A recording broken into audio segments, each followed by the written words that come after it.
This time of year, especially, we start to have thunderstorms, which thunderstorms can happen in this part of the country pretty much all year round, as you well know. So let's talk a little bit about lightning and the dangers associated with lightning. Hundreds of people every year are struck and killed by lightning strikes in the United States. The best way to avoid that is to, number one, pay attention to the weather forecast. And a lot of people don't trust the weatherman, and we won't talk about that.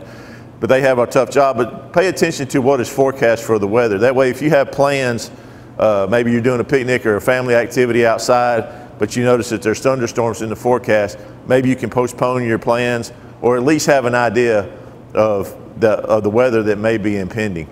And then you can have a plan to where if the weather does change, maybe we can move it inside, maybe we can get a pavilion, something like that to do your activities in. Every thunderstorm creates lightning. So if you can hear thunder, you're at a risk of being struck by lightning. Lightning can strike up to 10 miles away from a thunderstorm. A lot of people talk about lightning that you see at night and they call it heat lightning. There's no such thing as heat lightning. All lightning is associated with a thunderstorm. It's just that the lightning, because you don't hear the thunder, you're seeing the lightning from a distant thunderstorm, and that lightning typically is not a threat. Some things to think about if it is a thunderstorm going on outside and you do have lightning. Number one, obviously, if you're outside, you want to try to get into a sturdy shelter such as a house, a pavilion, some type of sturdy structure. You don't want to be under trees, but you really don't want to be near trees. Lightning can strike trees and follow the root systems in through the ground and distribute itself out across the ground in that manner, and it still puts you at a risk.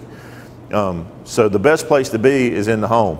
Some things to not be doing while you're in the home. Don't be talking on a corded telephone.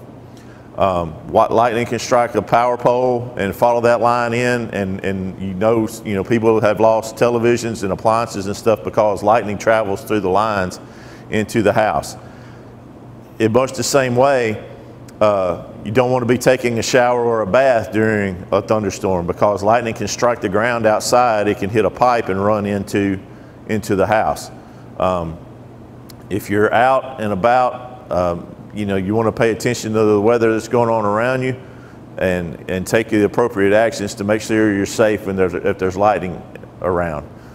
Take these tips into consideration when you're out doing your activities, and everybody stay safe. Thanks.